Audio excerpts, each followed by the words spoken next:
अध्यक्ष महोदय, एकूणच देशातील विविध वन विभागाच्या अंतर्गत भूगर्भामध्ये कसल्या प्रकारचं खनिज आहेत याचा शोध घेतल्यानंतर चंद्रपूर वनवृत्तातील ब्रह्मपुरी विभागामध्ये अशा ठिकाणीची जागा की ज्या ठिकाणी खनिज आहेत आणि म्हणून त्या खनिजाच्या परिसरातील Sunflag iron and steel core limited या कंपनीने अर्ज केला।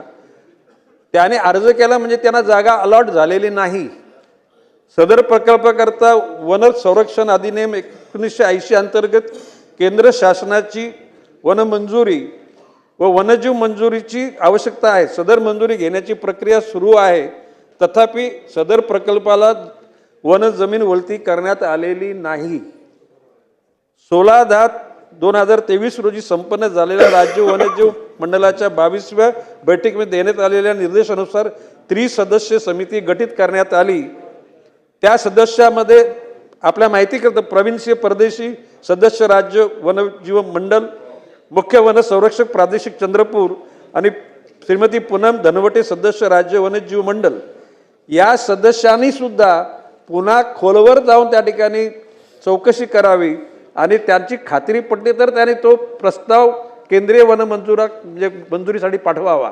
तो पाठवण्यात आलेला नाही आणि त्यातल्या त्यात आता असं झालं की काल परवाच या सदर प्रकरणी उच्च न्यायालयामध्ये खंडपीठ नागपूर यांनी 23/2/2026 रोजी सुमोटो PIL क्रमांक 7/2026 व PIL क्रमांक 14/2026 या 2 याचिका दाखल करून घेतलेल्या आहेत। सुनावणी प्रलंबित आहे आणि जर का मान्य न्यायालयाने सांगितलं की ह्या करायच्या नाहीत तर प्रश्न संपुष्टात येणार आहे। कुठल्याही प्रकारे वन खात्याने त्या ठिकाणी संमती दिलेली नाही, त्यांना ताबा दिलेला नाही। हे महाराष्ट्र वन विभागाच्या अंतर्गत असलेली बाब केंद्रीय वन मंत्रालयाकडे जाईल, त्यांच्याकडून तज्ज्ञ लोकांकडून त्याच्यावर निश्चितपणे अभ्यास केल्यानंतर त्यांची खात्री जर पटली की वन्यजीवाला त्रास होणार नाही किंवा वनाची हानी होणार नाही तरच या परवानग्या देण्यात येतील। आणि आता तर ही बाब न्यायालयाच्या अधीन गेलेली आहे। माननीय न्यायालयाकडून जो निर्णय येईल त्याचं बंद निश्चितपणे पाळलं जाईल। वाघांच्या बाबतीमध्ये सन्माननीय सदस्य अस्लम शेख यांनी जी माहिती दिलेली आहे ही बाब तपासून बघितली जाईल आणि जर त्या ठिकाणी कोणी जर दिरंगाई किंवा काय निष्काळजीपणा केला असेल त्यांच्यावर कारवाई केली जाईल। वन विभागाची यंत्रणा सतर्क आहे। अशा पोचर लोकांना पकडलेले आहेत, ज्यांचं आंतरराष्ट्रीय कनेक्शन आहे, अशा लोकांना सुद्धा अटक करण्यात आलेली आहे। आपल्याकडे जर स्पेसिफिक माहिती असेल तर तुम्ही मला द्या, निश्चितपणे त्या लोकांच्यावर कारवाई करण्याचे आदेश केले जातील।